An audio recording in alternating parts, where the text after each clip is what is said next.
Skin that smoke wagon and see what happens. How's that for a slice of fried gold? Oh, I'm sorry. I didn't know how this machine worked. It seems to run on some form of electricity. And it was wrong. It was a bad call, Ripley. It was a bad call. Bad call. Some are good for fighting, others for dying.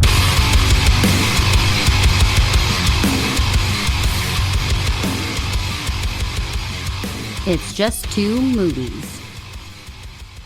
Welcome back to It's Just Two Movies. My name is Daniel King. With me today is, again, my brother-in-law, essentially. Yeah, you could say that. Yeah. It's Dave. El Capitan. Dave, we did the Captain America First Avenger and Captain America from 1990 with J.D. Salinger's son in it. That's what you remember me from. Right, yeah. It's been a while. It's been a while since we recorded that one. Yeah, that was one of your first 5 episodes out, probably. Yeah, I think so. I think it's probably in the first 5. It might be. You know what? I'm just gonna look. Let's see if it is number 5. It is number 5. What do I win? I'll make you another drink when you're done with that. Special me. So we did some. I picked the movie this time. If you're not familiar with the show, what we do here is it's just me and one of my friends, and we pick a good movie. Sometimes the other person hasn't seen it. Sometimes neither of us have seen it, and it's just super well reviewed, and we both want to watch it. Normally, one of us has seen it, and then we flip flop every time. The guest will pick the movie, and then the next time I'll pick the movie for the guest, and vice versa.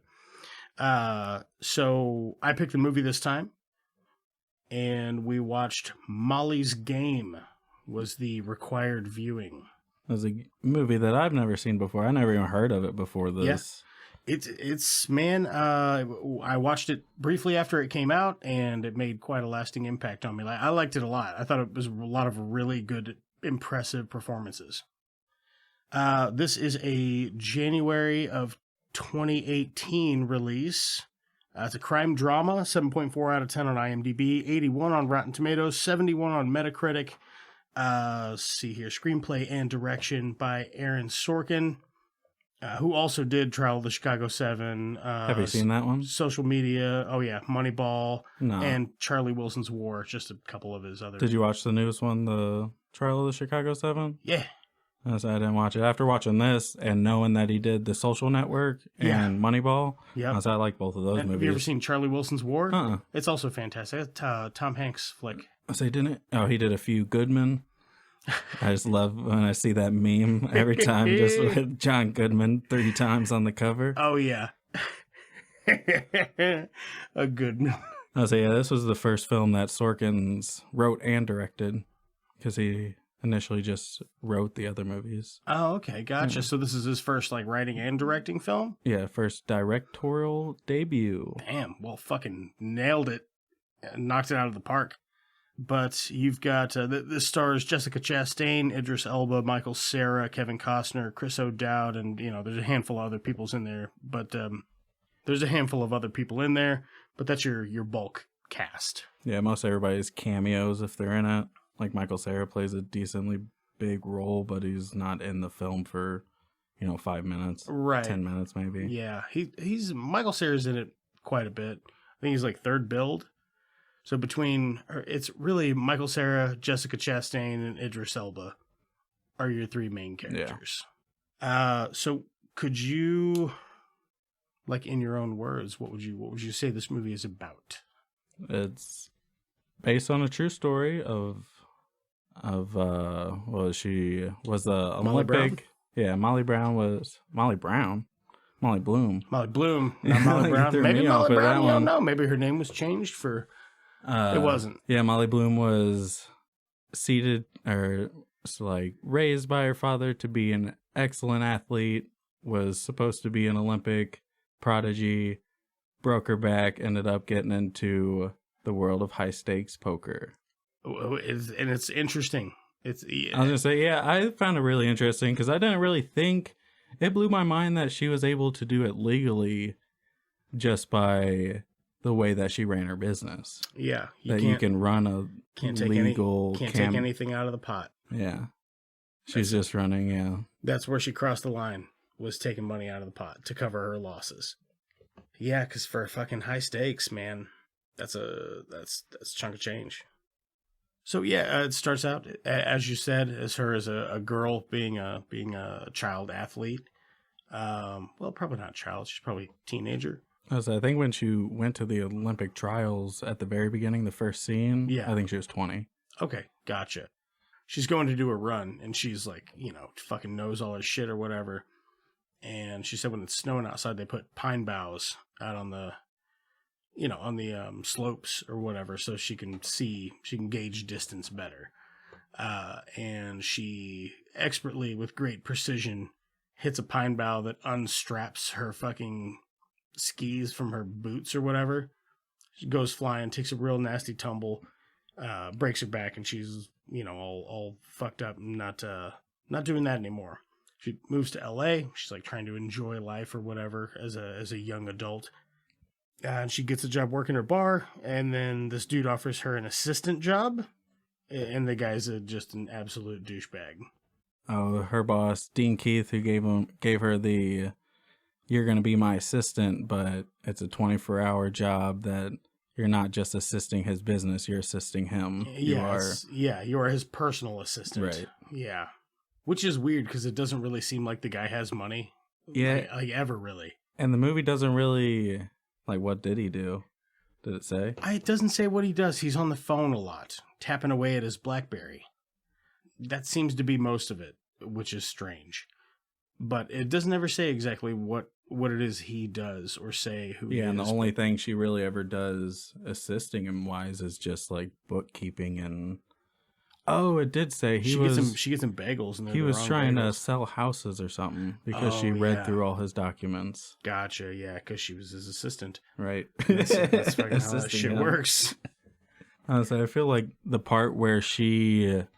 All right, a lot of this movie is narrated, which I really liked in some parts and really didn't like in other parts.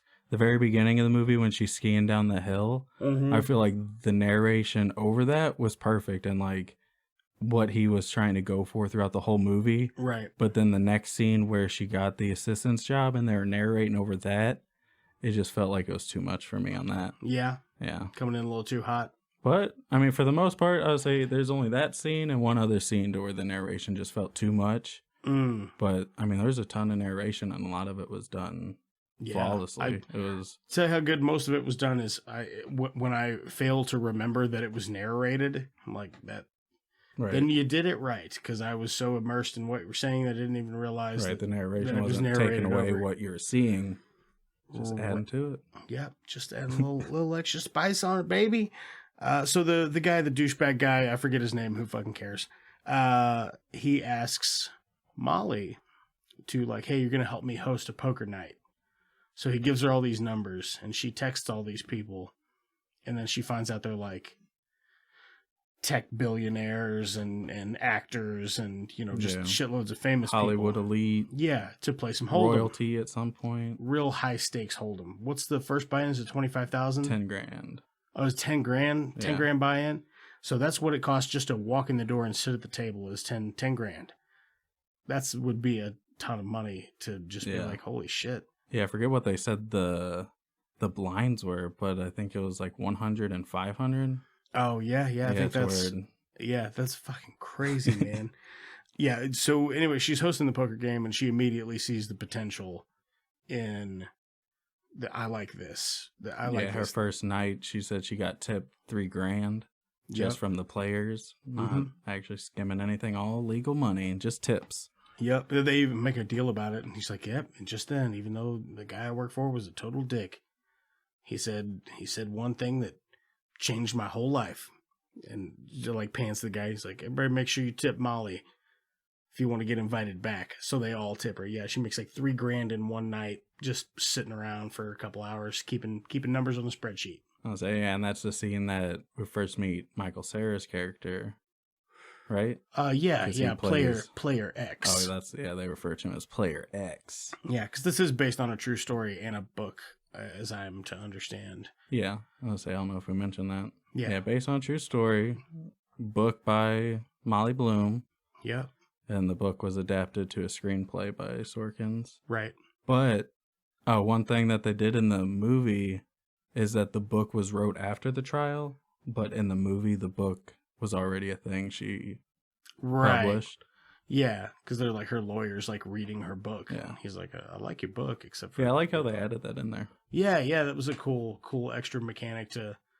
This whole thing is just shot incredibly well, and the screenplay is set up perfect. It's just it's got a fun kind of rhythm to it that's really easy to keep with. You know what I mean? Almost fast paced, like almost like a heist film, but it's not. You know what I'm saying, though? Yeah, I get that. Like the pacing of it's like nice and poppy, which I appreciate. So she's trying to get Idris Elba as her lawyer, and then she has flashbacks of like talking to her dad.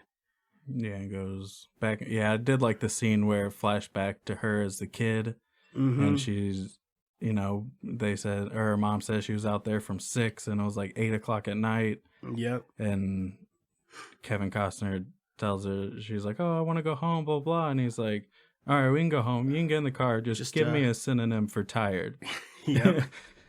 And then when she says weak, she's like, one more run. Right. He just starts marching back up the hill. That's a pretty good bit. I like that scene a lot. Yeah, we can go home. We can get in the car just real quick.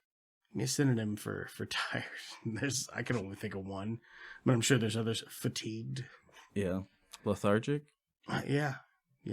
Lethargy is definitely one. Yeah, I probably would have went with weak, though.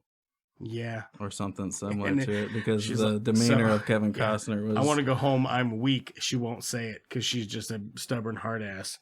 Even as a little girl, he did bring her up to be a champion, but only she can't ski because she broke her back. So instead, she decides she's gonna fucking keep doing the poker thing. There's a whole montage of her getting new players because the guy threatens to fire her. And she's like, "Fuck you." He's taking the game away from her, essentially. Oh, the scene where he said he's going to stop paying her to be his assistant, which was like $450 a week, to where she would only get the money from her tips, but she was still expected to work 24/7, but only get her income from the games. Yep. So he was just going to stop paying her for the personal assistant bit. Yeah. And he's like, "What do you care? You make way more money doing the games." And she's like, "Yeah, because I don't want to pick up your fucking dry cleaning for free, piece of shit." Right. She just lets him have it. She's like, "All right, listen, you're fucking dumb. Here's why. Let me tell you a little bit about the housing market. You're an idiot." Yeah, and that's when you learn out kind of what he did, which was, made bad investments on trying to flip homes and build houses. So he fires her, and she's like, "All right, I'll get my own fucking game going," because she already has all the dude's phone numbers. Honestly, yeah, I really liked how they did that scene where he called her the day of the game and said, "Bitch, you're fired." And then she's gets the call saying that he needs to give all the numbers to the new assistant. So she just gives the assistant all fake numbers and then takes all the clientele. Yep. Awesome. So that was really the only ruthless thing she kind of did. Everything else she did. Yeah, pretty much. Except for taking out of the pot. Because you can't do that. That's what makes it illegal, which is strange, but, whatever, I get it. That's illegal. So, Michael Cera, player X, he's talking to Molly, and he's like, "Hey, we need to raise the buy-in." And she goes recruiting. She goes looking for new players. I like this part. I thought it was interesting when she's, like, recruiting the new players. So she's, like, tipping girls to be like, "Yeah, just bring it up. Talk to people about it, Sexy cocktail waitresses and strippers and exotic dancers and that kind of shit." She's like, "So for every player that you bring me, I give you a cut of their winnings. So there's something in it for you." She's essentially buying them to go hunt for new players, and so it's a good strategy and it works. She gets new players. Yeah, and same with the pit bosses for one of the small. I don't know, what was that little casino thing to where they just had a bunch of tables set up and like it's like a VFW hall that they had a bunch of tables. Is that a common type of like just lower class casino? I've never been to one. Yeah, I've never seen. Because that's what it sounds like it would be. What is it, like a $5 buy-in and nobody takes off the top and right? Yeah. Yeah, but yeah, she gave the same deal to that pit boss, and it's like, no professionals. Right. Yeah, exactly. But they do get a professional at one point. Cause she's talking to Michael Cera about it, and he's like, whoa, he won the World Series Oh yeah, of the poker. World Championship. Yeah, he won the World poker. Championship. And she's like, yeah, but how'd he win it? He was playing reckless, and he had the nuts like 4 times during the thing, and all that shit. Yeah, I like that part too. How they explained how she just said every time she didn't hear or heard a word that she didn't recognize, she would Google it. And like the nuts, I didn't know what that was in poker. I'd never heard the nuts. Yeah, and it's just the winning set and hold'em. Yeah. So like if you're holding mathematically the winning hand, you have the nuts. Right. It's King Ace, isn't it? King Ace the nuts? No, I think it's just whatever hand depending on is. the flop. Just whatever. Yeah, I get you. The best possible hand that can be made from what's face up. You got the nuts. Yeah, you got to buy the nuts, I guess. That's fucking cool. That's a new term for me. This is a really good just poker movie, and like it got me having the itch. Yeah, wanting to start your own. Yeah, I wanted to play casino. Back when fucking Microsoft used to have a thing on Xbox 360 where there was like Microsoft Live Hold'em, and you could go into a lounge, walk up to a table, sit down, and then it would connect you, and you could just play Hold'em with real people. It was like just a regular poker lounge. That's cool. Yeah, and if you lost all your chips, you just back out and go back in, and they would just give you more chips. So it wasn't gambling. Like you didn't buy the chips or anything. That makes sense. I would say some countries have weird laws against that, to where on GTA Online they have a casino where you can gamble, but in the UK you can't. Like that part of the online is blocked. Part of the game's just gone. Yeah. Huh. That's crazy. It makes sense though. I mean, if it's illegal, then it's the act of it is illegal. And since you can buy GTA currency, you can in turn just be gambling just legitly. Right. Yeah. So they recruit one of the poker players that they recruit is this like kind of older looking. He's an older gentleman, kind of unassuming looking, and she gets him in that like VFW hall that you're talking about. Yeah, Harlan. Yeah, Harlan. I can't remember his name. Yeah, but Harlan. he's off the fucking rails. He gets beat on an unlikely thing by the worst fucking player at the table. Yeah, and the only reason why he got beat is because the guy was so bad. He just didn't have any tells. He was just cool as a cucumber because he didn't care to piss away with the hundreds of thousands that he's losing. Yeah, just did not give a shit at all. So, and that guy just goes off the rails, man. He goes on a losing spree, but he was always the best player at the table. I say she kept the table open. Like when that guy lost that hand, he was just trying to keep breaking even like a gambling addict would. Yeah. So she kept the table open for another whole day, and he just kept losing and losing and losing. Yep. Real bad. I mean, that's a long fucking time to keep a poker table rolling. Don't come play. Shit. Yeah. Yeah, so that guy, he's out. She's like, she wants to get him help or whatever, but she finds out that Michael Cera was staking that guy the whole time. I missed the name that they said. I didn't realize it was that guy that he said that he was. Yeah, it was that staking. guy. That's why Michael Cera covered his losses. I would say I knew after the fact, whenever he lost, that he worked out that deal that he staked him by pretty much. What, did he cover his debt or did he? Did they ever say who played? Oh, yeah, he covered his debt, but then for the ongoing games that he played, he had to give him half of his winnings, but never had to pay him or give him any type of help for his losses. Yeah, just until the debt's paid off. Right. Did it ever say who Michael Cera is supposed to be portraying? Yeah, it's not like she didn't come out in her book and say it. The actual, what's her name, Molly Bloom. She didn't actually say who that character was, but it's widely believed that it was Tobey Maguire, the OG Spider-Man himself. That is fucking awesome. So yeah, he's known as a card shark, like around Hollywood, or at least he was. Really? I don't know. I'm not in with that group, but right. Fucking Tobey Maguire, man, that's hilarious. Like of all the people that it's Tobey Maguire is just a fucking card shark badass.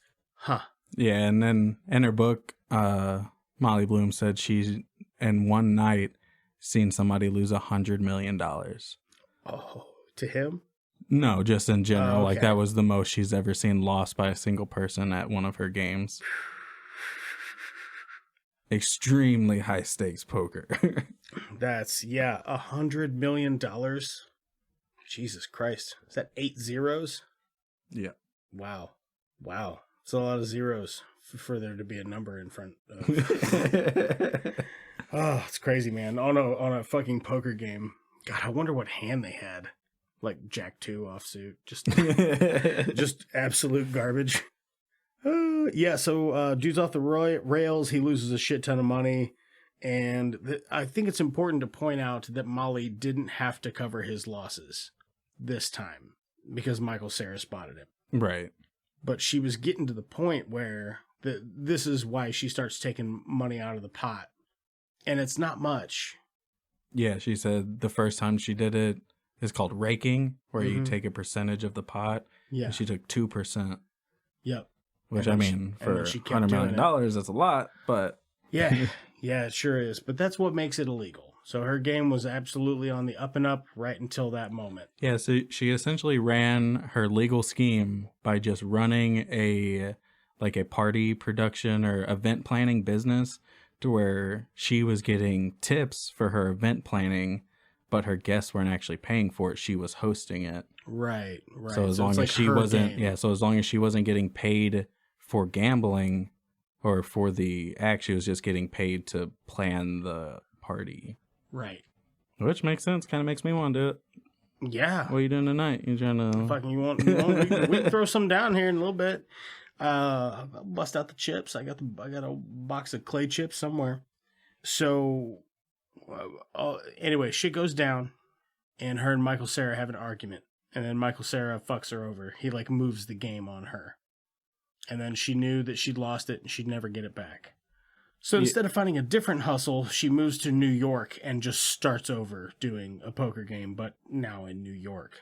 And this is another really good scene where she's like trying to figure out how to get players. She like goes to the Playboy Mansion, talks to a bunch of like Playboy bunnies and dancers and stuff like that. And she's like, yeah, score me some players, dog. And I think she says it took, 8 weeks, 6 weeks, something like that for her to get, I forget. for her to get a game set up and have another one on deck. That's pretty fucking effective. Yeah, that's efficient to have. Yeah, because that when she went to New York, that's when she upped the stakes and went to, what was it, 250,000? 250,000 buy-in, yeah. And then she, it's the city that never sleeps, so neither does she. She starts running so many games that she starts doing fucking speed, in various forms. I don't think she says she does meth, but she does everything it else. Starts with Adderall, moves to Coke. Yep. And then when she's not doing that, she's doing downers to try to get herself to sleep. Try to sleep a little bit. Yep. She's fucking riding hard on that white stallion. Yeah, I thought it was interesting in the poker scenes. The director actually had real poker players, like real professional poker players, just for their hand movements and just to make sure it's more authentic to how poker players would actually even hold their cards or check or do whatever. So I thought that was pretty interesting. That is pretty cool. I didn't know any of that. Let's see here. What's the next thing I've got? So it's more of her talking to the lawyer. So this whole time there's a bounce back and forth between her and Idris Elba, who at first is like, listen, I'm not going to be your lawyer because you can't fucking pay me, but I'll go to your opening day, like on your behalf and do your plead for you. And she's like, okay, great. And then he decides right then and there, he's going to defend her. So he is her lawyer. And there's a lot of bounce backs from, her telling the story and then her present day talking to her lawyer, who is Idris Elba.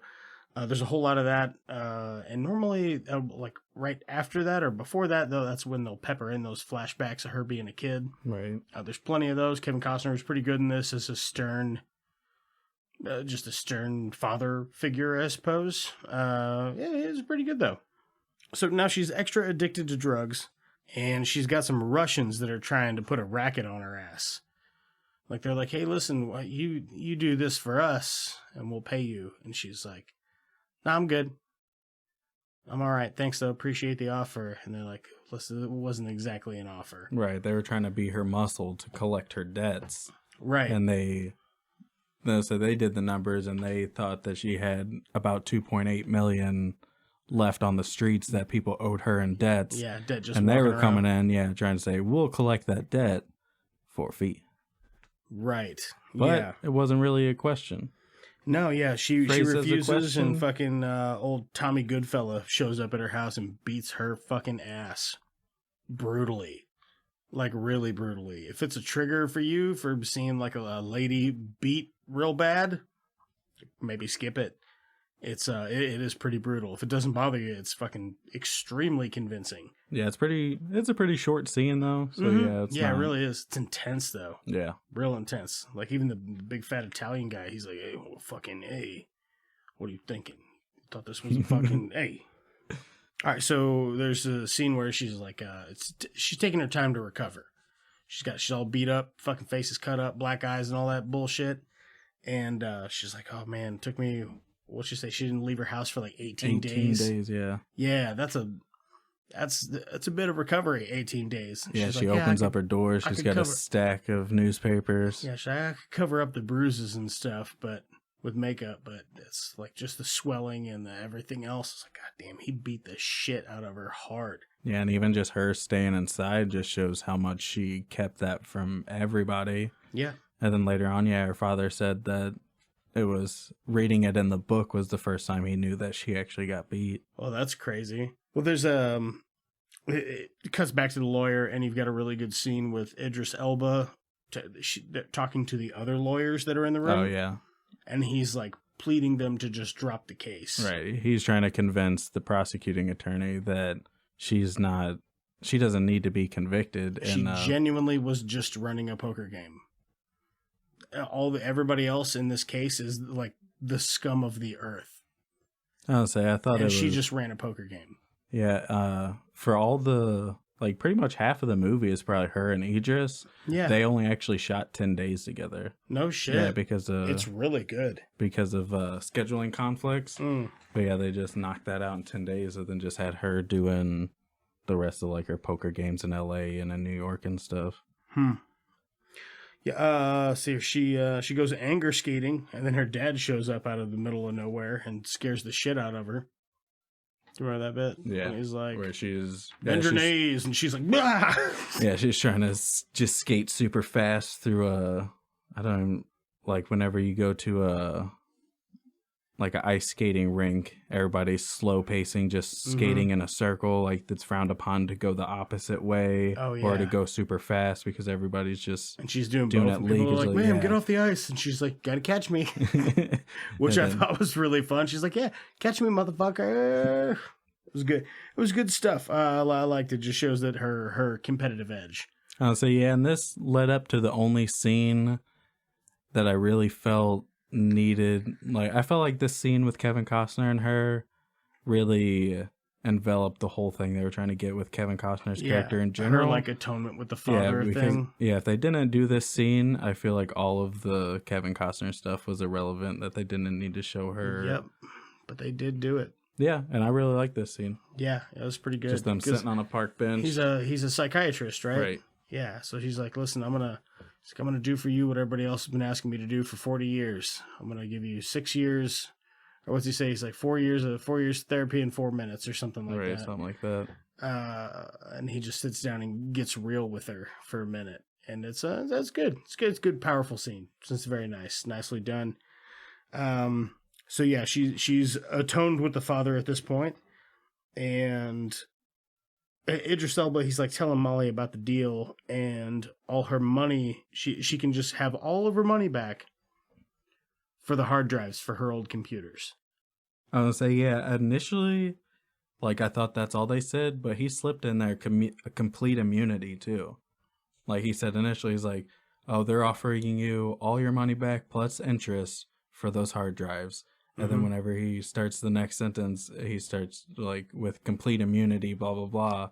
Like, and she wouldn't do it. Would that not? Yeah.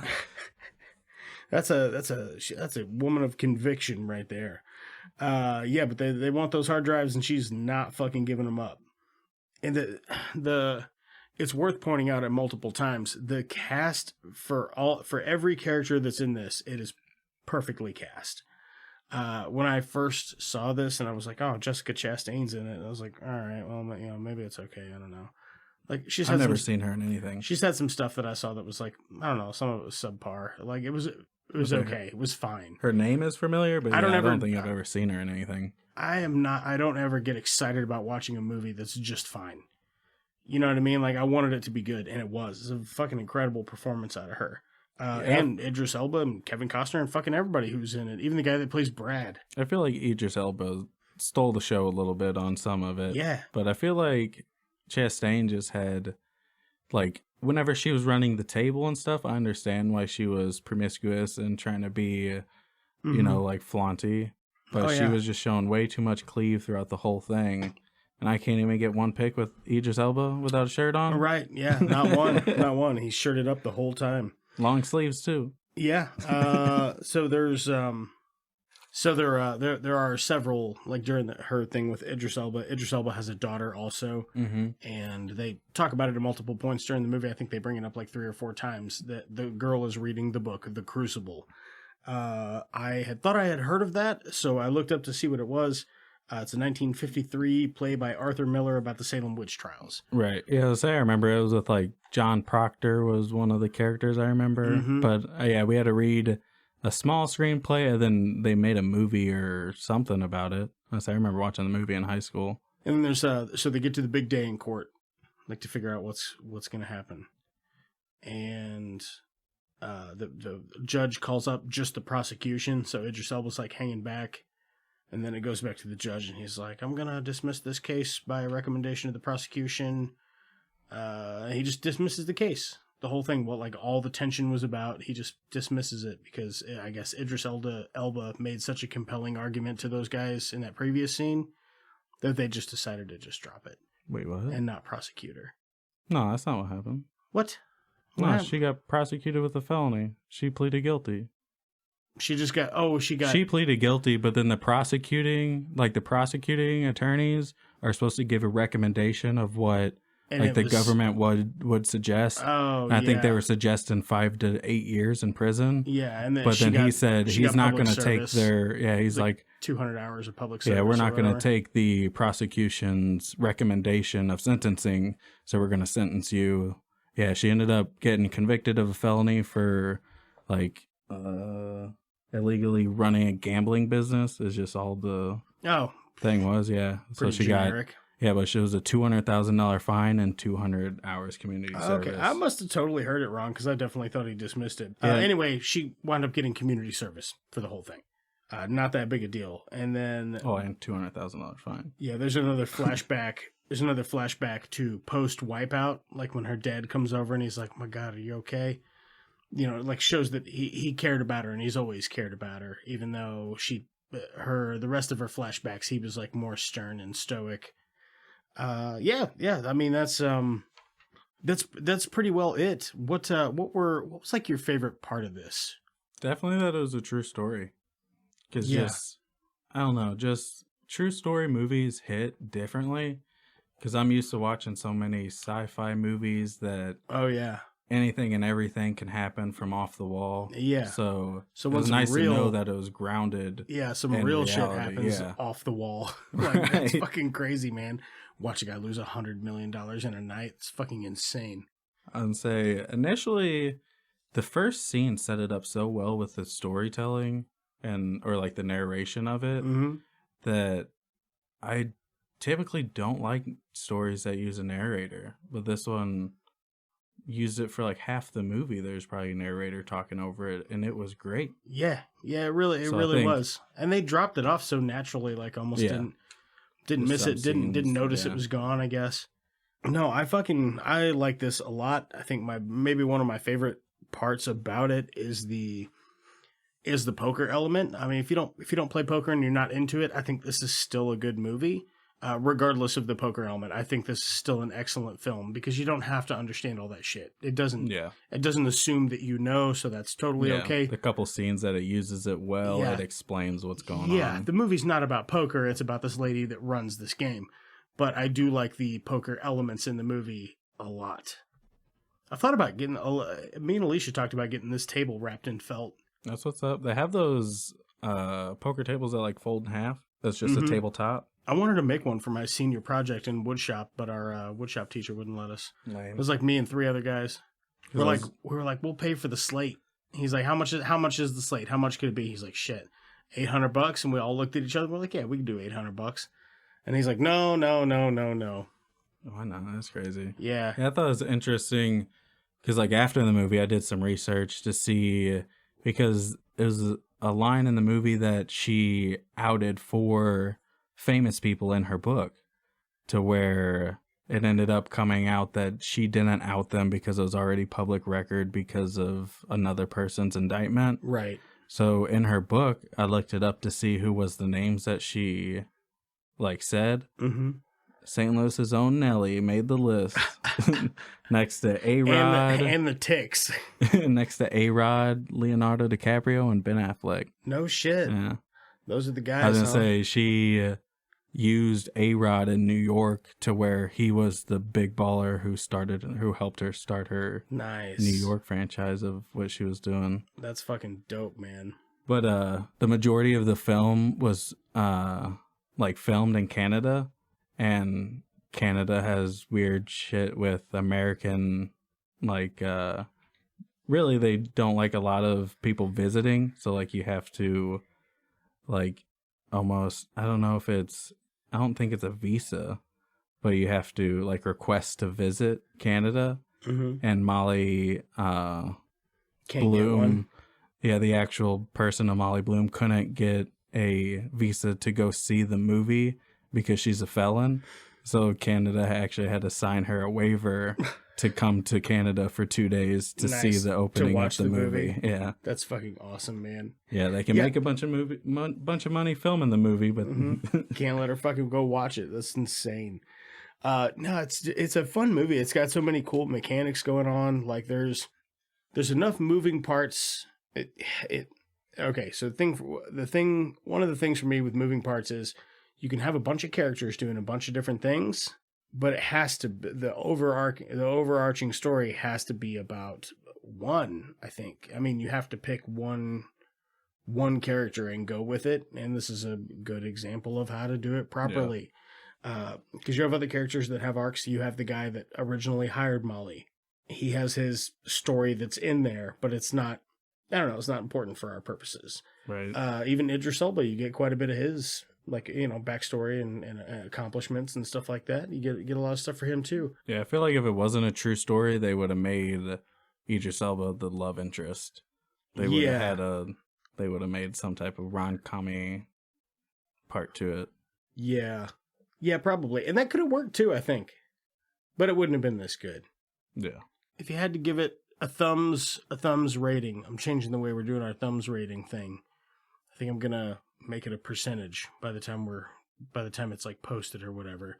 But out of 10 thumbs, if you had 10 thumbs and you could use each of them to play Texas Hold'em, how many hands of Texas Hold'em thumbs would you give up for this out of 10? What?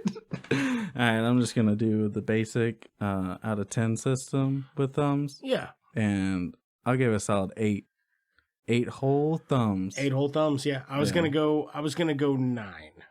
9. I'm going 9 thumbs. I feel like I'm a little bit more of a stickler with my rating system because I don't know. Even if the best movie I watched, I don't think I would ever give anything a 10 or even like a 9.5. I gave 2 things a 10. I was gonna say, other than like something that I would say is a 10 would be like Endgame, but that was so many hours leading up to that. Yeah, that it's not a standalone 10. You get what I'm saying? And I'm sure you can watch it as a standalone just fine. But is it a 10 as a standalone? Right. I don't think what I'm so. Getting at. Yeah. I'm with you. As the culmination of 10 years of cinema, it's a 10. It's a 10 Right. for sure. Did not disappoint, did not let down. So, before I wonder if he's got anything else in the works, Aaron Sorkin. I would say, I don't know. I felt like, I don't know. I would say, yeah, but I seen him on, the Trial of Chicago 7. You said you did watch that? How was it? Oh my God, it's so good. Alicia started watching it actually while I was doing the podcast. And then she was like, she paused it and was like, Danny's going to want to watch this. No, I think I was editing, actually. So she paused it, and I came in, and she's like, hey, watch the first 5 minutes of this movie, and if you don't want to watch it, I'm going to watch it while you're doing shit. So I watched the first 5 minutes. I was like, no, I'm all in on this. This is fucking great. Up your alley. It's really, really good. So I watched Moneyball for the first time like a couple months ago, and it's great. I didn't even know that movie existed. Oh, here we go. Aaron Sorkin, what's he working on? Oh yeah, he actually also Sacha Baron Cohen said that Aaron Sorkin's probably the greatest living screenwriter. Good to know. He's working on some other shit. Not sure what. This looks like it's all about the trial of Chicago 7, which is also a great movie. You should go watch it. It's on Netflix. Really fun watch. Political comedy based on a true story. Really good. I forgot I had it wrote down. He did Steve Jobs too. Yep. The one with Fassbender. Yep. Again, Charlie Wilson's War. It's one of my favorite Tom Hanks movies. I think he's just screenplay on that, though. So I guess he's just credited as a screenwriter on it, probably. Seems like he does a lot of true story stuff. Yeah. But he's good. Does a good job at it. Like, yeah. Well, that's enough about good movies. We're going to go watch Deal from 1994 with Burt Reynolds and other people. But enjoy a fake thing in the meantime, and then we'll be back and talk about the movie Deal from 1994, which is probably not great. Are you tired of going to the grocery store? Tired of going to dark alleys? Because you're trying to purchase human meat.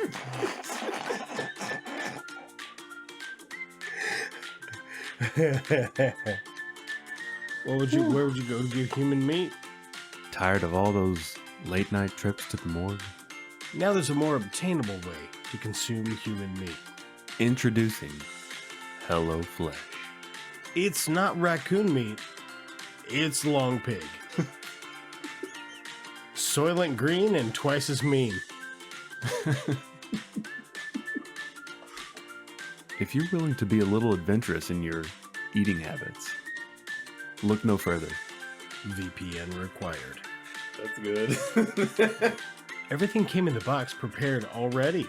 I didn't have anything to do except for take out the recipe card and just follow the instructions. It was easy. Human liver, already chopped. And it came with a great balsamic glaze to really take out the iron. Body parts have never been so conveniently packaged before. Our local butcher won't even accommodate packaging. And everything in a clean, sustainable container.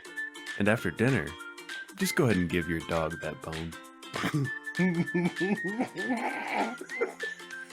And after dinner, you bet your dog will fetch that bone. And then fuck your dog. I gotta get another one. Hold on. Now I gotta get myself squared away all over again. No dogs were harmed in the recording of this episode. Only people harmed. Nothing is real. HelloFlesh.com. Use promo code 2movies to receive your first 4 corpses free. Corpse burgers. Yeah, corpse burgers. It's just burgers now. That's the whole. It's all ground. All right. I'm sure you can cut something out of that. Special thanks to Brad Sexton for our jams. Please check out his latest project at suns.bandcamp.com. That is sunds.bandcamp.com. Thanks to Lamplighter Productions for our artwork. Please check out more of their stuff on Instagram at lamplighter_productions_IL. First time listener, we're anywhere podcasts are found, but if you don't subscribe to any of those services, listen to the show for free on our website. It's just the number 2, movies.buzzsprout.com. That's it's just 2movies.buzzsprout.com. Want to get in touch with the show? Email us at itsjust2movies@gmail.com or find us on Twitter or Instagram at itsjust2movies. Want to support the show? Great. Leave a like, comment, or subscribe on whatever platform tickles your fancy. So anyway, back to the show. We're back, baby. We just watched Deal from 2008. I think earlier I said it's from 1994. That was a lie. Did you? It just has Burt Reynolds in it. Yeah, I think so. It's an indie drama. Of course, we also saw it listed as a drama comedy. I would definitely say it's more comedy heavy. This has a 5.4 out of 10 on IMDb, a 3% on Rotten Tomatoes. I will say I don't think it's that bad. It features Burt Reynolds, Jennifer Tilly, Brett Harrison, Shannon Elizabeth, and a couple of other people. And even Shannon Elizabeth and Jennifer Tilly are barely in it. It's pretty much Burt Reynolds and Brett Harrison. So, what'd you think about this before we like really get into it? What are just like your Just overall thoughts? overall thoughts on sitting through that? Yeah, it honestly wasn't too bad. I just didn't really find the characters too believable. Everybody just seemed to be going through the motions. There didn't seem to be any motives behind really any characters. No, it was The Color of Money. It was The Color of Money, but poker instead of pool. That's it. Just imagine that, but instead of. But wasn't The Color of Money a good movie? Yeah, The Color of Money was really good, but it's like I already watched that and it was good. But instead of Burt Reynolds, it's Paul Newman, and instead of Brett Harrison, it's Tom Cruise. Yeah, I wonder why it got such a low rating from Rotten Tomatoes. I don't know. It really wasn't that. It's not that bad. Yeah, it's not. It's not good. So but the acting wasn't too bad. It's not like it was overacted or. No. Most of it was okay. Yeah, I feel like that's how it was. It was just okay. There was nothing that stood out to be good. No, they really had the makeup Nothing really kicked on old stood Burt. out to be bad. Yeah, they had the makeup real caked on old Burt Reynolds. Pretty good. And other than that, it was just okay. It's just another movie that I've already seen. Like, that was better than this. Yeah, in the movie, Burt Reynolds is supposed to be teaching his protege, but it never shows him teaching. Yeah, he just makes like one lesson. Yeah. Of you got to play the people, not the cards. Mm-hmm. Best lesson he ever learned. So ultimately, so Burt Reynolds sees this young buck and takes him under his wing and goes, "I'm going to show you how to be awesome at poker because you got it. You got the gift, and I'm going to show you how to use it." Yeah, and he's doing that because he told his wife 20 years ago that he would never play poker again. Yep. But then just when that one kid expects less of him, he's like, "I'm back in it, baby." Yep. 20 years of down the drain. Fuck it, I'm in it to win it. Yep, I'm in it. I'm not playing. I'm not playing cards. I'm just teaching and staking the kid. And I lost $10,000. And please don't leave me. And then she does leave him. And then surprise, she comes back. That's it. She's like, "You crazy. I love you. Win it all, babe." So you get to the World Series of Poker where the young buck plays Burt Reynolds. And it comes down to just the two of them, mano a mano. And the younger guy throws the game so Burt Reynolds can win. Yeah, but doesn't even throw the game in the sense of just losing on purpose. He just won the game but conceded. Yeah, right. Yeah, he did win the game but just conceded victory so Burt Reynolds could win it. I guess maybe that's when he stands up from the table and turns around. Maybe he's having a crisis of character. Can I really fuck Burt Reynolds over like this? So yeah, but either way, they're playing for first and second place in that tournament. Yeah, so for the World Series $8 million of or Poker. $4 million. Right. Yeah, you're not hurting either way. Either way, you can take a L on this one. Yeah, it's not that big a deal. Yeah, Burt Reynolds has got a really cool yellow corduroy blazer. That's interesting. Been a long time since corduroy blazer was Corduroy, anything's been popping. Yeah, that's pretty much it. This is written and directed by Gil Cates Jr. and co-written by Mark Weinstock. By the way, it's got an hour 26 runtime. Yeah, I feel like the runtime is kind of what saved it, because they could have easily, because they didn't really show too much poker until the end, right? To where they could have easily made it a 2-hour movie, or at least hour 45 added. Yeah. And just didn't. Would they have added some more poker to it, to actually make it That was really my beef with a bunch of the montages. Was I wanted to show me them playing, like show me the game of poker that they're playing, like show me the game. Like, yeah, make it exciting enough to where you want to go do that, or you want to experience what they're experiencing instead of you just kind of going through the motions of a story. Right. You might know what it's like to be in a room where people are playing poker. Let's fast forward through it. That's what it wound up kind of being. This has got a really ambitious soundtrack that's not good. Like, we were watching it, Alicia said, she's like, did they put this much soundtrack in other movies? And I hadn't really noticed, but she's right. It's soundtrack like 95% of the time. Yeah, and it's not just subtle in the background. It's pretty forward. It takes the scene, and that's what it is now. I just feel like a lot of it was just misplaced.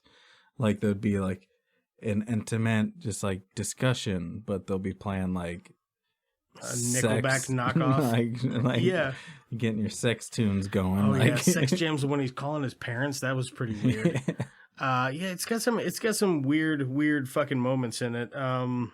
One thing I read is that they actually had the 2003 World Series of Poker set, like the whole set from the real 2003 World Series of Poker, shipped to the site where they were filming this so it would look realistic. That makes sense. Yeah, I never really thought about the World Championship of poker having of potpourri. Of potpourri? Well, just the best. Poker really having a set, but it makes sense that, it just wouldn't be a highfalutin inner side like of a casino or something. Yeah, it is just a display that's set up. Man, I wish I had a dope gaming table, like a really, really dope gaming table. That would be... Like with foosball built into it? No. No, like felt with like collapsible walls and like fucking chargers and cup holders and shit in it for poker or D&D or for other... Yeah, I was thinking for D&D. For any other games. Yeah, it'd be super sick for D&D. One that you just like have a flat screen mounted in the table. You can Chromecast maps to it, because I make those maps on Incarnate. Anyway, nerd alert. Wee. Yeah, I make maps for my Dungeons and Dragons campaign. Fuck you. What would you do today? Yeah, I mean, I don't really know what else much to say about this. Shannon Elizabeth's in it for 8 minutes. She doesn't get them out, so you don't have to bother watching it. Yeah, that's true. I don't know. Just it's weird that she's like top build. She's like top 3 build, but she's in the movie for... So yeah, I think on Google she's a really minor character. I think she was like first build, probably Burt Reynolds and then her. Yeah, I wonder. I thought it was strange. Yeah, for sure. Especially with her role being so minuscule in the movie and her really not being a huge actor other than in some cult movies. They didn't give her an arc. She wasn't in it again. She just was in it for a very brief bit in the middle where she played part of the part of cute girl who's secretly a prostitute. Who just got paid off by Burt Reynolds to try to make the young gun not so good. Try to make his gun ejaculate, I guess. Yeah, or whatever he's doing. I don't know. It was weird that they made it such a pivotal plot point and then just dropped it. Just totally dropped it and never brought it back up. I just thought it was odd. He touched on it there at the very end. And he's like, "Oh yeah, I should tell you thanks. Not for the game, for the girl." I think he's talking about that. Yeah, thanks for buying me a hooker, I guess. Yeah, thanks for making that girl seem like she was interested in me. So now that she can be. Right. Yeah, I guess that's the case. I don't know. It was a weird, bizarre movie. The poker was represented okay when they did actually represent it, but not really It didn't... Like the hustling effect of it. You know what I mean? Yeah, they made it... I don't know. It just didn't seem like it was a fun game. They just made it not like it was your family's game, but almost as if it wasn't high stakes. Like they're literally putting down several $2 million bets. Yeah. It's like singular bets, and it just didn't seem that. Yeah, it didn't really have much weight impact, to it. Yeah. Yeah, no, I'm 100% with you on that. What'd you think about what would you say some of the other issues were with this, apart from just being predictable? I would say I say, I do declare. Let me get this drink real quick. It made me want to play poker, though. Or maybe that was just Molly's game. I think it was and just Molly's game. I still have Yeah, the same still... itch from Molly's game. Yeah. I just feel like the movie was just okay at best because it didn't, I don't know, it didn't make you feel for any of the characters. It didn't, like, even Burt Reynolds divorce stuff, like, it was not... It didn't feel heavy. Yeah, it didn't make you feel for any of the characters, and there just wasn't any weight behind the poker to where... That's where it really fell short to me, is that it was almost a story that didn't need to be told. Yeah, and poker's good. It's good. Like, it's a good, fun game. Yeah, it's entertaining just to even watch. Have you ever tried to play with no stakes? Like, you just get chips and don't put anything in the pot. It's not near as fun. I don't know why that is. Yeah, even if you play penny games and stuff, it still makes it more fun, even if you're not losing. Yeah, it sure does. There's a lot of cool penny poker games out there, and we always play that with you guys' family, like on the holidays and stuff. Yeah. I look forward to it all the time. Yeah, I like it, especially like playing with Will, because he just pays up. Wait till you get a couple 2-minute drinks in him. Yep, and he'll play all night too. One time he bet, we were playing in between, and he bet pot on something that was a sure thing, and it was a double burn. Yeah. You know what I mean? And he's like, man, fuck. He's like, he had to go dig through his fucking car for like a couple of loose bills and some extra change and shit to cover it. About 3:30 in the morning. I think it was Memorial Day or something like that. I don't know. We were having a good time though. It's I think fondly of it. It was good fun. I'm not for William. It was like $40 or whatever it was.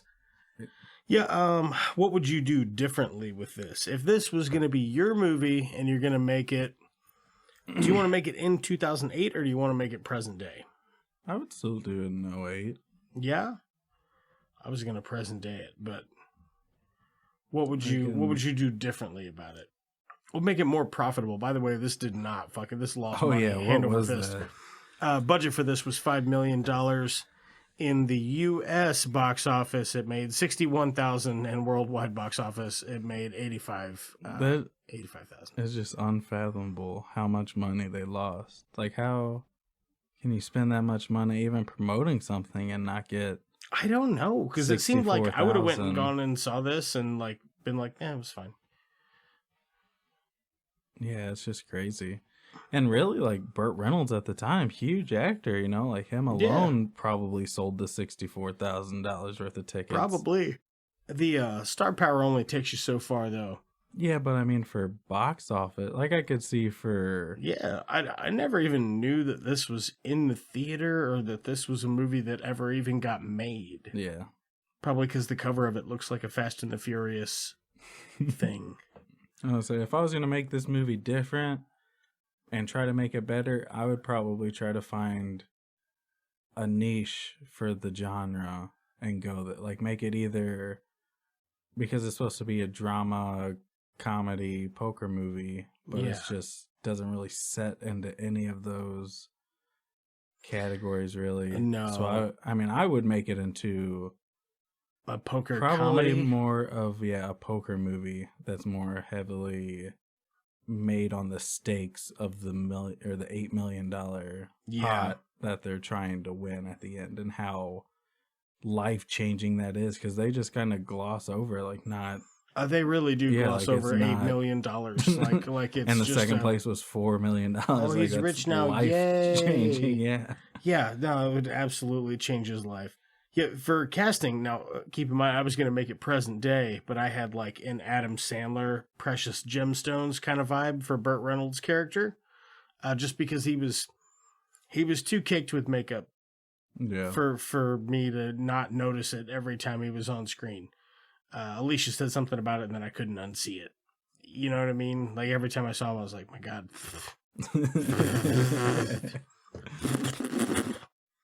And then I had Dan Stevens playing Brett Harrison's character. Dan Stevens is in Legion on FX. Have you ever seen that show?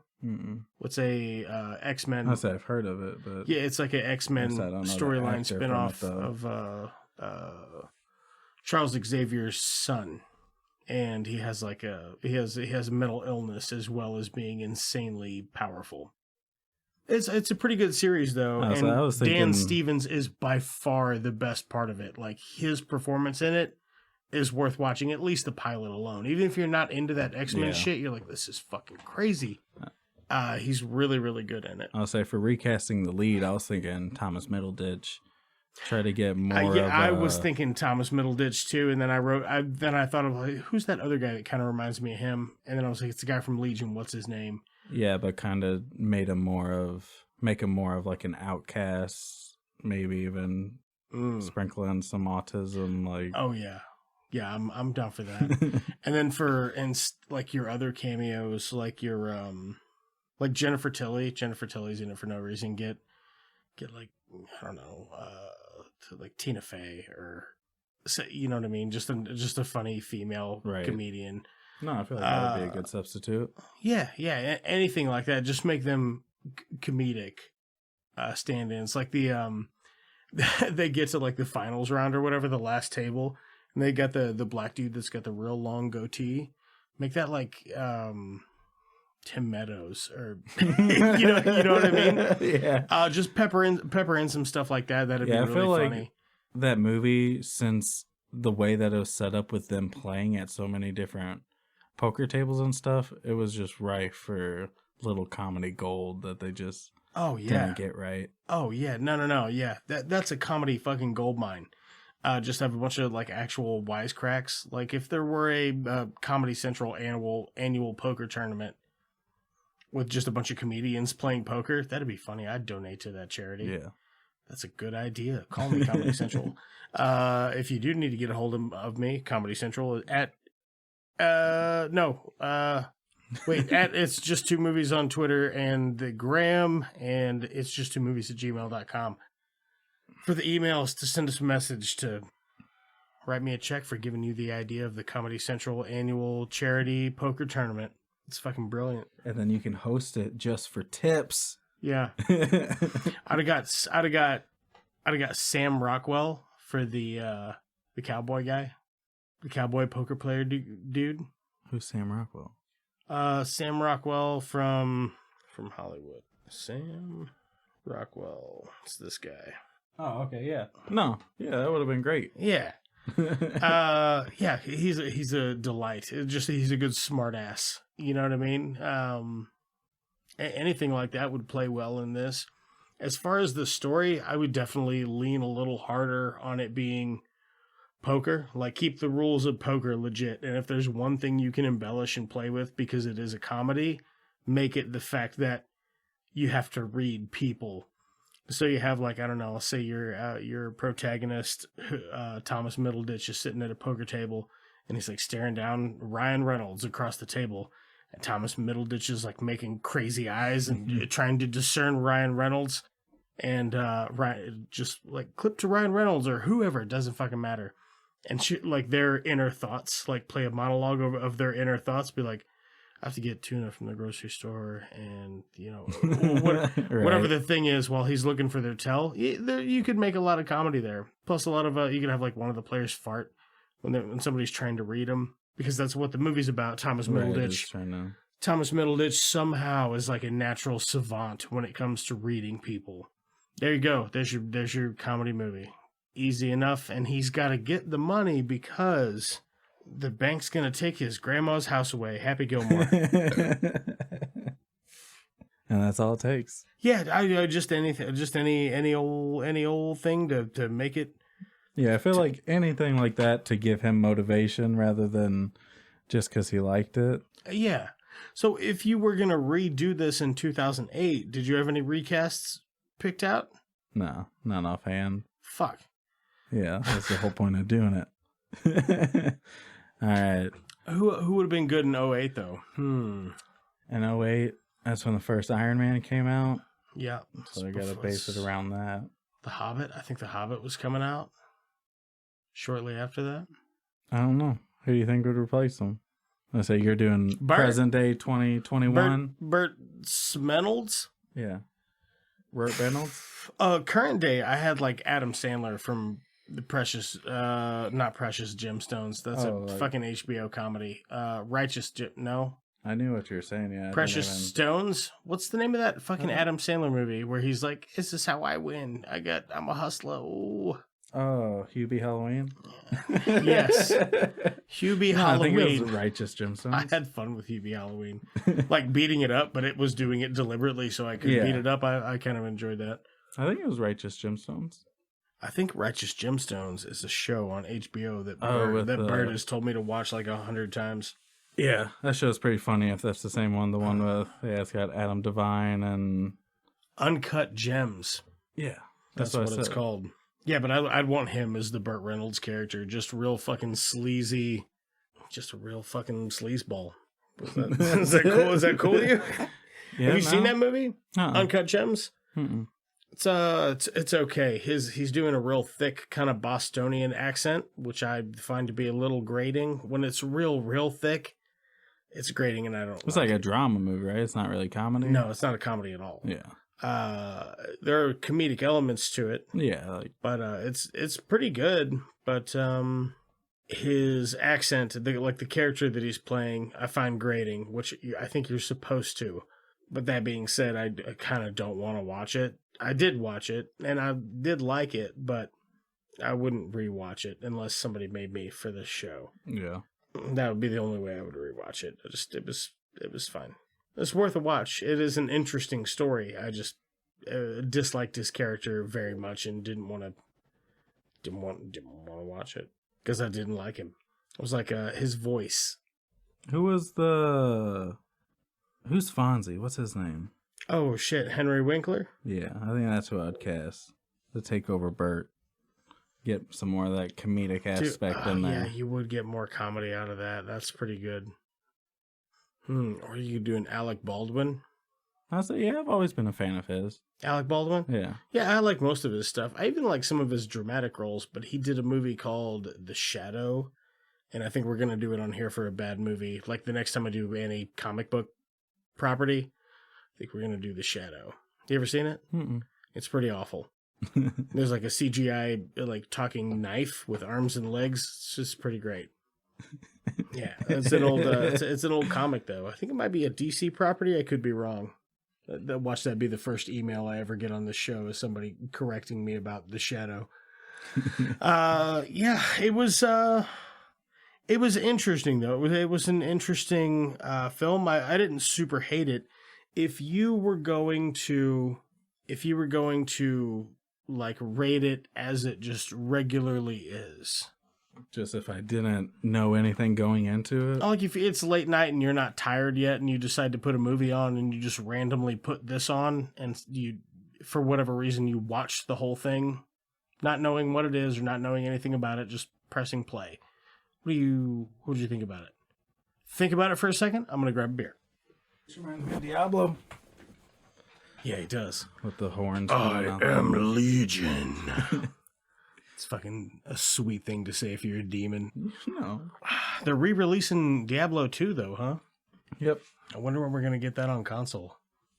Yeah, I don't know. Because I'm into it. Are you, though? Yeah. So it's just a remaster of regular old D2? Yep. Straight remaster. The only mechanics they changed was the stash. What class are you going to play? If I got it straight up, I would say I've just been recently replaying through D2 as Amazon. I would say I got the... Amazon's pretty solid class. Yeah. I was going to say...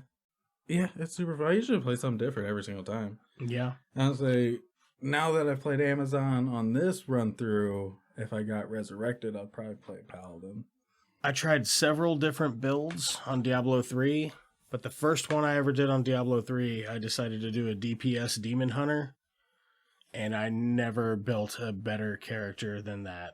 Like, it was the best. It was the best. Just for slaughter and shit? Just absolute fucking damage machine. I didn't have much life. He had good range, too, to where he didn't have to... Oh, dude, insane range. Yeah. You get, like, instant cast, where you can just, like... but with arrows. Yeah, so that was fucking awesome. And then I had Like my critical hit chance was 100%, and my critical hit damage was like 183. So It was constantly. it was like constant crits, yeah. And then I didn't have much life, but I had like a teleport thing to get the fuck out. Yeah, it was the best build. I tried some other ones. I tried like the Witch Doctor. I tried the Paladin.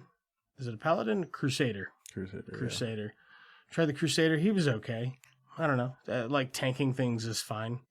I was like, yeah, we only played 3, or only played through 3 the one time whenever we borrowed it from you guys. Yeah. I don't remember what I played.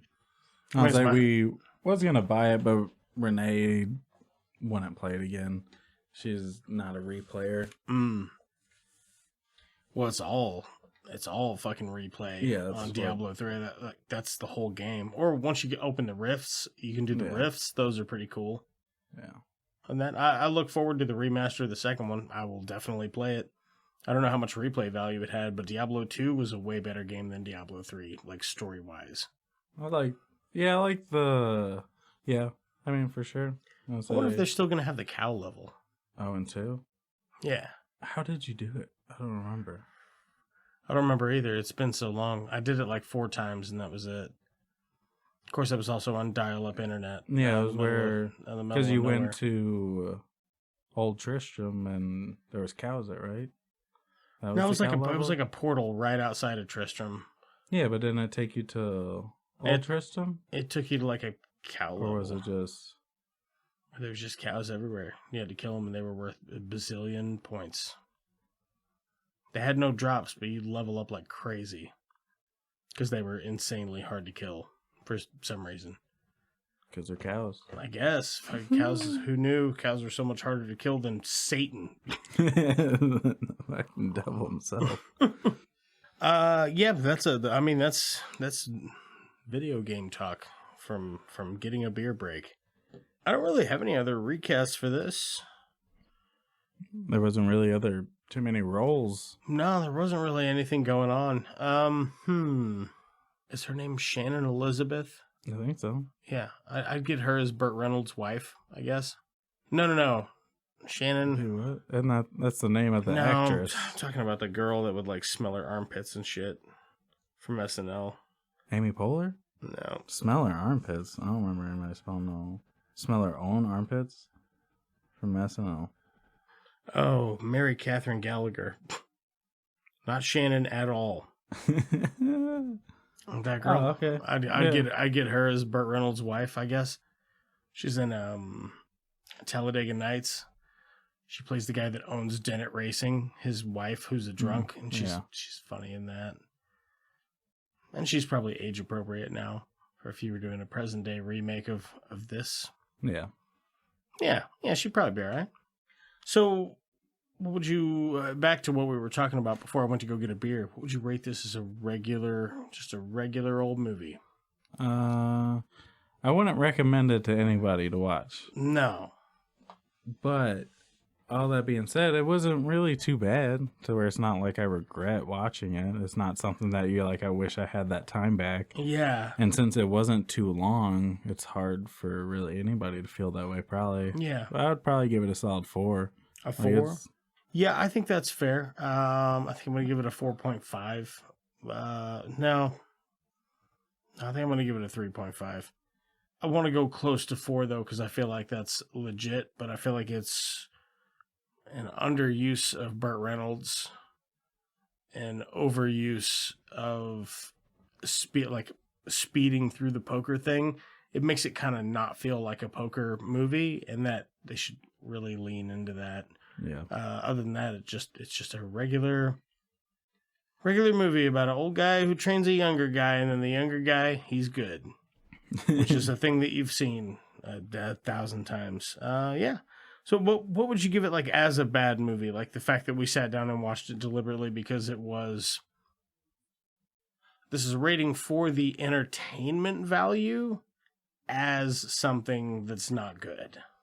I feel like Kind of like what I was saying earlier. It's just mediocre at everything, to where it's not even that. It's Yeah. not even a good bad movie. It's still only still a 4 on being a bad movie. Because I think the comedy that hit wasn't much, but a lot of the times the bad movies are just so funny without even trying. It's the premise that they're trying to get across that is entertaining. That they thought it was Citizen Kane or right, something to that effect. They thought it was Apocalypto, and it's clearly not. That's not what this is. This was a ripoff of another thing, and it knew that it was. Yeah, so they didn't put time in to flesh out anything, so it's just not a really. movie. It was a cash grab attempt, which it failed. Probably because it's not compelling. Or was advertised improperly, because I didn't even know it existed. But yeah, I'm going to stick with you. I'm going to do my original rating for it as a regular movie and just stick with the 3.5. So that's where that's at. 7.5 all around, as just it's okay. 7.5 out of 20. Yeah, if you're looking for a movie to watch, not necessarily good or bad, just a movie. It will. You could watch a movie. You could put it on while you fold laundry and not pay attention to it and still have watched it. Yeah. Really, if you catch the last 10 minutes, you got the whole film. Yeah.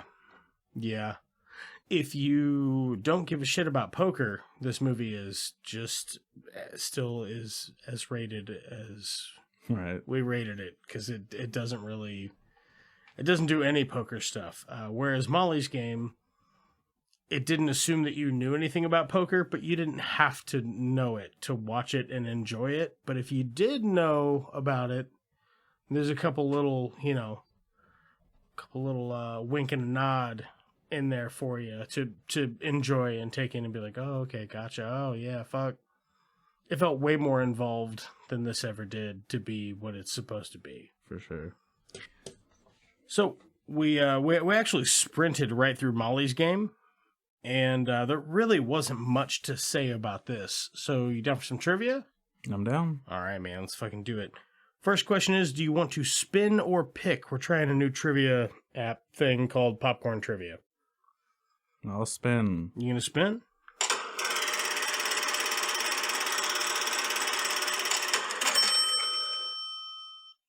All right. Looks like this is about... Okay, not sure how we arrived at this, but Hot Fuzz, Transformers, or Dirty Dancing? Pick one. Transformers. All right. There we go. What branch of the military was Sir Edmund part of? Sir Edmund was played by Anthony Hopkins.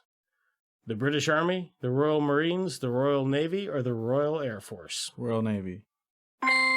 Oh shit, plus 10 points.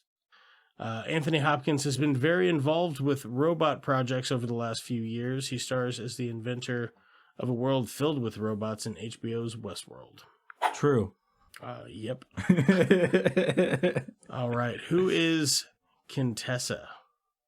Oh, I gotta choose a thing? Yeah, you gotta, who is Contessa? Let's go top right. Top right. Ooh, so sorry. I guess you get to choose again. Bottom left. Bottom left. Good. Glad that works for a non-visual medium. What does Sir Edmund say he loves? Fast cars, perfect timing, a worthy quest, or a sense of humor? The quest. Ooh, so sorry. Fast cars, perfect timing, a sense of humor. Perfect timing. Ooh, you're right. He does like that. More stuff about the Transformers. I know. Which musical instrument do we see Cogman play? Cogman? Everyone knows he plays one of them organs. Got it. Okay.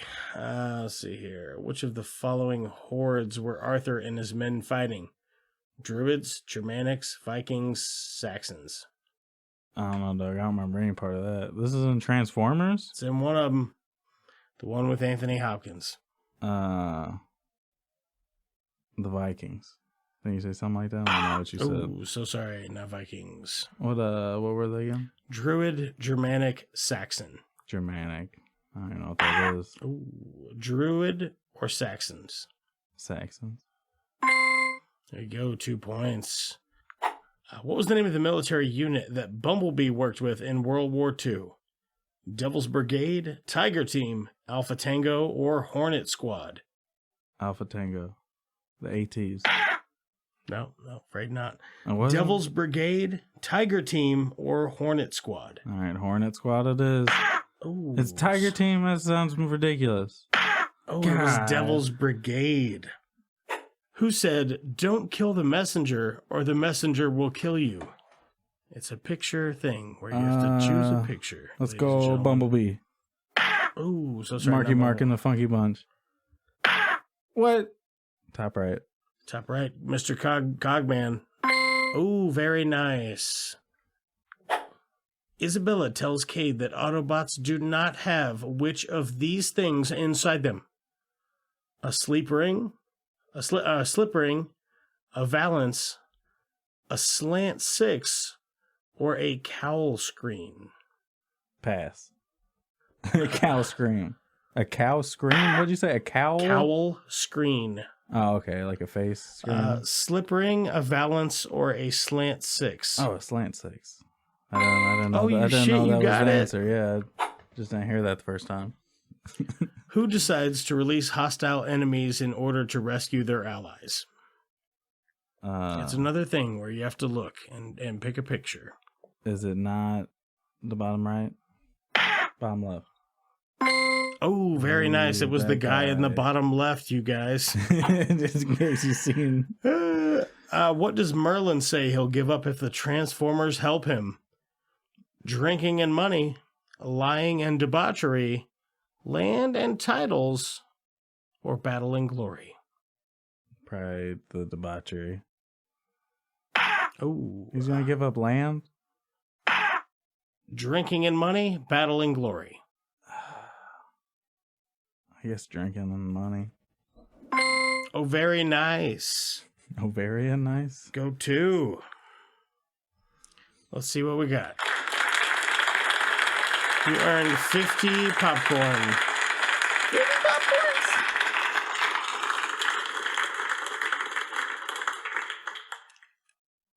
Okay. Those are pretty tough. I'll try Hot Fuzz trivia. What? You got to respin.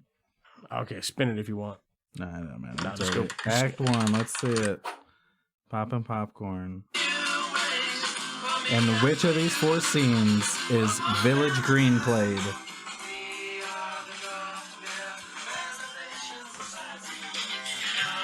Just starts jamming out.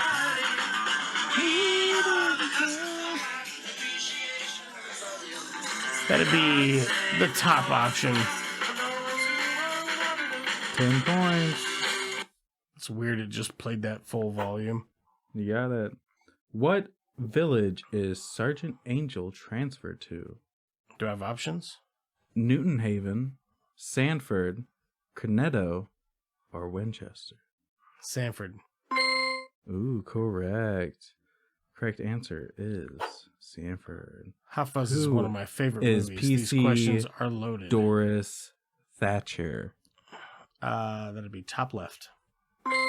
Got it. Olivia Colman as PC Doris Thatcher. She is very funny.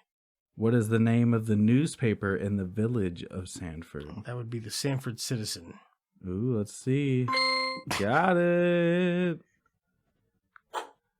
All right. Who said guilty people often make the first It would move? be Sergeant Nicholas Angel in the bottom right. Got it. All right. What is the deranged lunatic that stabs Nicholas Angel in the hand dressed as? Father Christmas. Ooh, I guess I'll accept Father Christmas. Father Christmas. What is the name of Sanford Citizens Patrol Group? The Neighborhood Watch Alliance. It's the Neighborhood Watch Alliance, the NWA. The NWA is the acronym.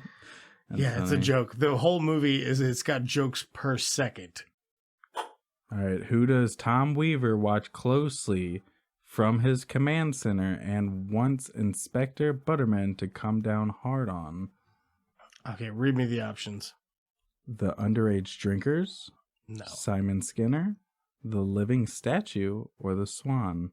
The Living Statue. Correct. All right, what is the name of the man who owns the escaped swan? Icy Wiener? Peter Ian Staker. Bend Over? P.I. Staker. P.I. Staker is correct. Piss Taker. What prestigious award does Nicholas Angel receive while training to be a police constable? Constable? I believe it's the Golden Baton. Or the Baton of Honor. Or read them to me. The Baton of Honor is correct. Nice. That is a straight 10 for 10, 100 popcorn awarded. Yes! Yes, thank you. I'd like to thank... Ooh. Oh, shit. Oh, yeah. Is that a motorcycle? I get a cash popcorn motorcycle? I love it. Golf game. Golf Rivals. Oh, Golf Rivals. You guys played that? Golf Rivals. That's just movies@gmail.com. To email me to plug your fucking app, because I bet it sucks. Until you pay me, then. Maybe it's good. I don't know. I haven't played it yet. Dave, tell me how, what else you been getting into, man? So, like, what have you been doing lately that you think is cool or discussion worthy? I've been playing Jurassic World Evolution. You ever heard of that game? Jurassic World Evolution? I think it's called Evolution. It's a it's a park simulator. Wait, it's kind of like Zoo Tycoon. I think your but... sister's son, my nephew, our nephew, was telling me about this at my kid's birthday party. Oh, that's crazy. Yeah, it was I'm pretty week. sure he was bringing it up and talking to me about it, or it might have been you. No, I just started playing it like 3 days ago. Yeah, but it's pretty cool. That's what he was saying about it. It's entertaining. I've always kind of liked those tycoon simulator games. Yeah, that's what he was saying. He's like, it's real hard. What are you playing it on? It's hard? No, No, I'm playing on Xbox. It's by the people who make the tycoon games. You're playing it on Xbox? Is it on all consoles or is it a Microsoft exclusive? I'm not for sure on that. I got it on the Xbox Game Pass. It's free, or not free because you pay for the service, but it's on that service. Yeah, gotcha. That's what Will was saying. He accidentally he purchased did that for was PlayStation's Yeah. version of that instead of getting PlayStation Plus. Yeah. Yeah, it happens though. What else? Anything else you've been getting into? No, not really. No. Since the last time I saw you, I started playing and beat Ghost of Tsushima. Last week? I think I beat it like a month ago, maybe. We seen you last weekend. Oh yeah, well, I mean, since last time I saw you in the show, I was outstanding. Liked it a lot. Played Spider-Man, Miles Morales. Liked it a lot. It's fun. The Venom moves add a new mechanic to it. That's a lot of fun. Been reading anything interesting? No, not for real. Yeah, Totally acceptable answer. Oh, let's see. I've been trying to read a comic book for 8 months and still am not done with it. It's a comic book. What you reading? I could read it in a day if I wanted to. Yeah. I just don't have the time. Watchmen. No. Yeah, The Complete Runner Watchmen. It is a really good read. I'm really enjoying it a lot. I read 2 books out of it the other day. You're talking about like the whole trade, like the whole... Yeah, the whole shebang. But yeah, it is a comic book. I could read it in a day if I wanted to, but I'm really soaking it in and taking my time with it, and it's delightful. I like it a lot. That's usually what I do too. I say Mom got me those couple The Flash books, and I usually you could definitely read through it in 20 minutes on one of the 20 page, or not even, but I take my time actually look at all the artwork and stuff. Fuck yeah.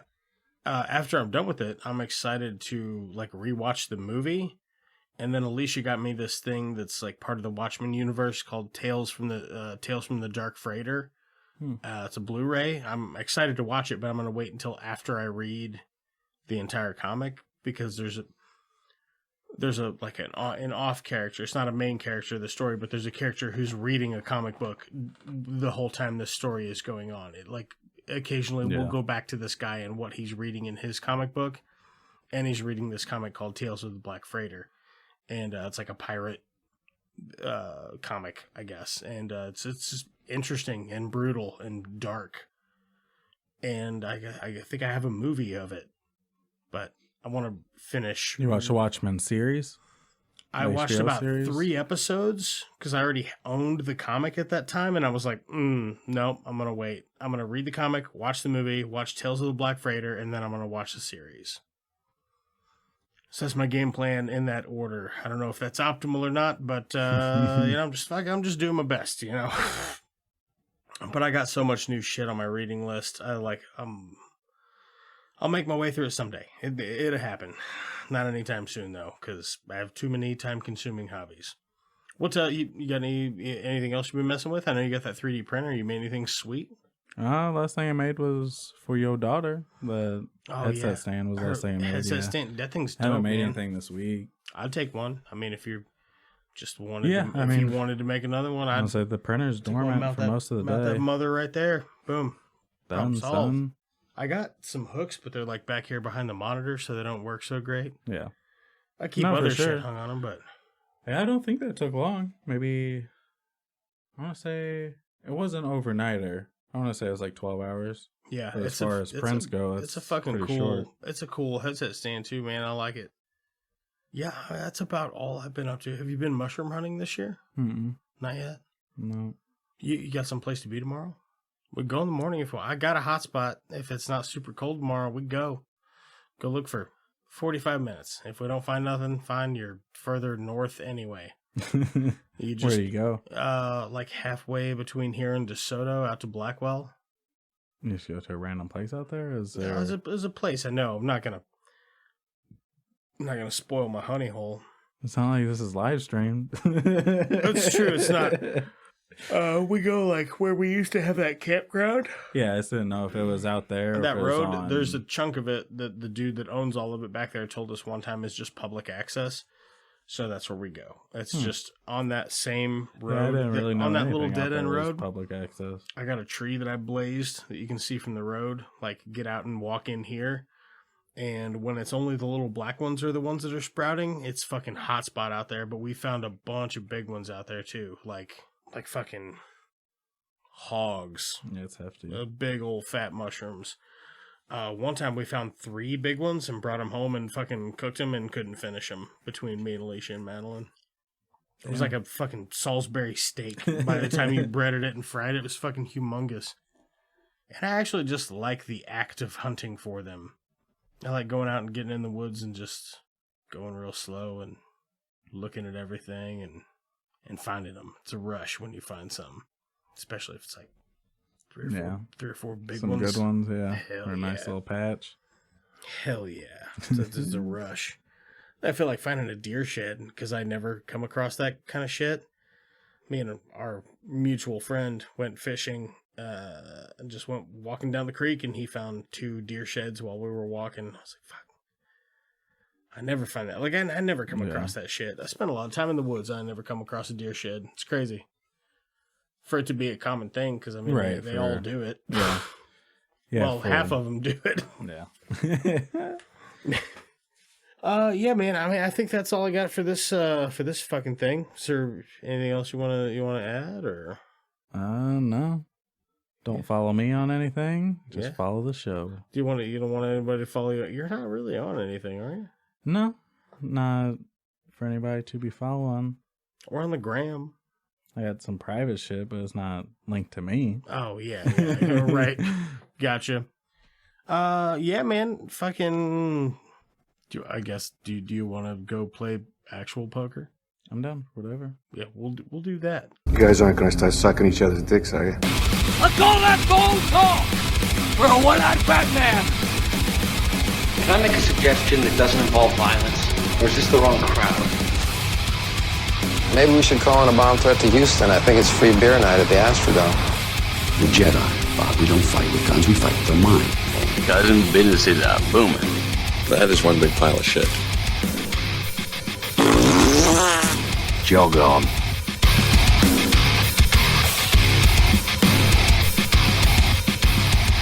It's Just Two Movies is a production of Blue Cheese and Bacon Studios and can be found wherever you get your podcasts.